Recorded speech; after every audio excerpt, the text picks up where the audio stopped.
The Denver Broncos are making moves before free agency even begins. JK Dobbins is back on a 2-year deal. Singleton continues to be the leader of this defense. Dre Greenlaw has been released. And Denver may be setting themselves up with compensatory picks that could turn into future trades. But the biggest question is, what does this actually mean for the Broncos' offseason plans?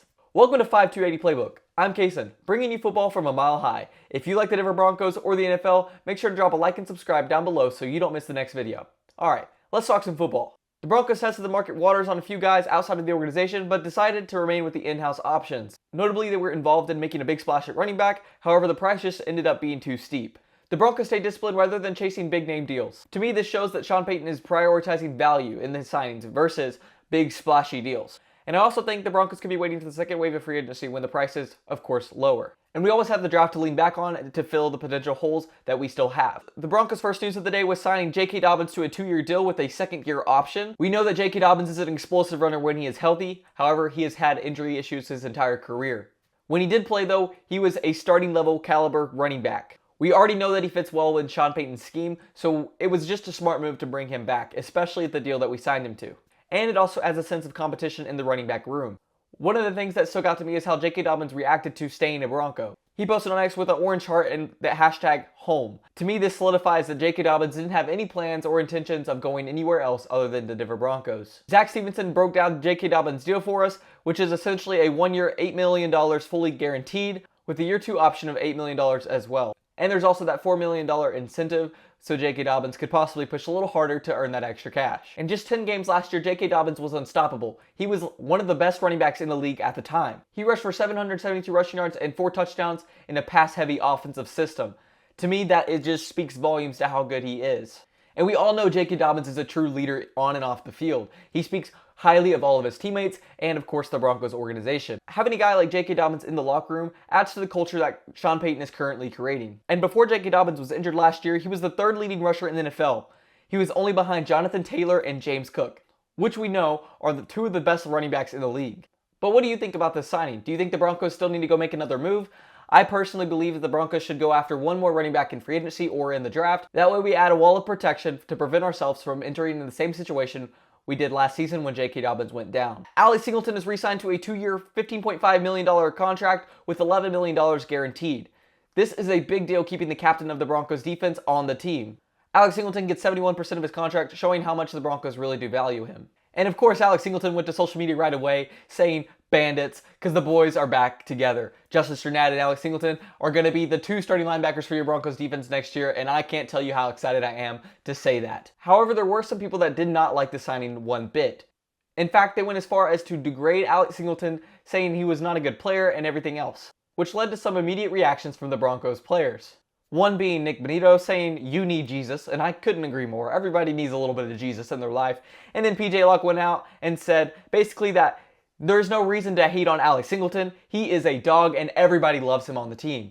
If that doesn't tell you how good of a player that Singleton is, both on and off the field, then I don't know what else does. And I don't know how else to convince you that this signing is a great deal for both Singleton and the Broncos. Singleton is elite in run defense and tackling, and he's rarely used in coverage, and he excels in reading the run and filling gaps. This is something the Broncos need whenever we want to make sure we have one of the strongest and best run defenses in the league. And we all know how much Vance Joseph loves and trusts Singleton. To me, this deal was simply just a no-brainer. Shortly after the Singleton signing, we got news that the Broncos were releasing linebacker Dre Greenlaw. We all know how much Dre Greenlaw can impact the game. However, it just seems that the Broncos were paying just a bit too much for him for what they were getting.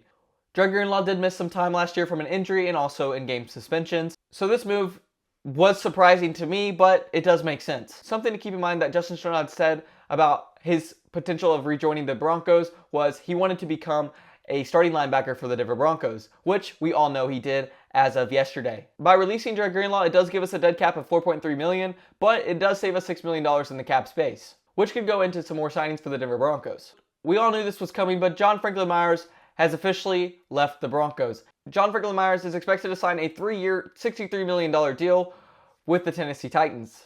And I just want to say, John Franklin Myers was a freaking stud for us. We all knew he was going to get paid, and I do wish we could have kept him in Denver, but I'm so excited for him and his future in Tennessee. One of the best players in the business, Zach Allen, went to X and said, "It's been an absolute honor to play with John Franklin Myers," to which John Franklin Myers responded that he was forever in his debt and that he had so much love for him. To me, this shows that the chemistry in the Broncos organization is stronger than it ever has been, which is a big reason that we made it as far as we did last season, all the way going up into the AFC Championship game, which is another thing that I would like to mention. So when a team gets to a certain point in success, it is actually better for them to go through and re-sign their current players than to go after the big name free agents. Though we are all wanting some big free agency signings, that's just not going to be reality.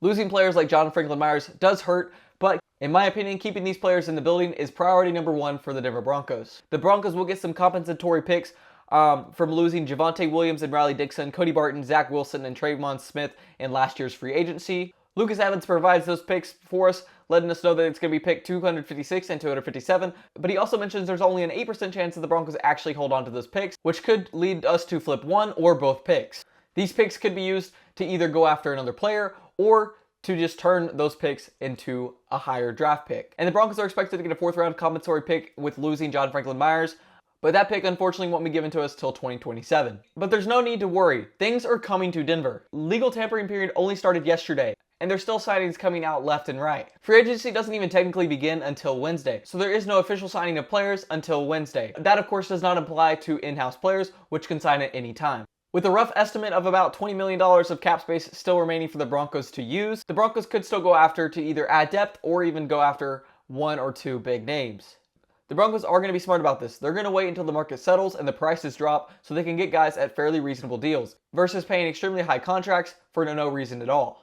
Benjamin Allwright went out to even said, "I can promise you there'll be multiple additions in the coming days to this roster." This of course hints that the Broncos are not done and are going to make some more moves in the near future. But I like this quote by Benjamin Allwright basically saying that the Broncos were not going to overspend and they were not going to go over their beyond predetermined price points, which is something that many teams just did not do, including the Raiders. The Raiders went nuts. But the reason that we didn't sign as many players as the Raiders did is because the Broncos have those talented players in-house. And to me, this is simple. Why pay extra money for expedited shipping whenever the package is going to arrive on the same date no matter what? And this is something that gets me a little excited. As I mentioned in a previous video, the Broncos have inquired about wide receiver Romeo Doubs. Romeo Doubs was wide receiver number 1 for the Green Bay Packers, so if you don't think the Broncos have made a big splash signing yet, let me tell you something. You could be in for a real treat, but I'm going to be honest with you, don't get your hopes up just yet. And just because we've inquired about somebody doesn't mean we're going to sign them. Another team could offer up more money, and like I said earlier, the Broncos are not going to go over that predetermined price point. Some other news that we might want to keep an eye out on is New Orleans Saints running back Alvin Kamara. The New Orleans Saints made a deal with running back Travis Etienne, who is one of the Broncos' prospects to look after. However, Adam Schefter reports that there are teams looking around to see if there would be any interest in possibly trading Alvin Kamara. And the main reason I'm mentioning this is because Sean Payton drafted Alvin Kamara when he was back with the Saints. I just want to reiterate one last time as we are probably sitting about $20 million on cap space, but we don't know the exact number yet because no deals have officially been done. Alright Broncos country, that's all the latest moves, signings, and rumors for now coming out of Denver. The legal tampering period is officially underway and free agency officially begins on Wednesday. We could see a lot of news and deals coming out of Denver very soon. So what do you think the Broncos are going to do next? Drop your thoughts down in the comments below, and if you enjoyed the video, make sure to like and subscribe, that way you don't miss the next Broncos update. And as always, tune in next time for football from a mile high. High five.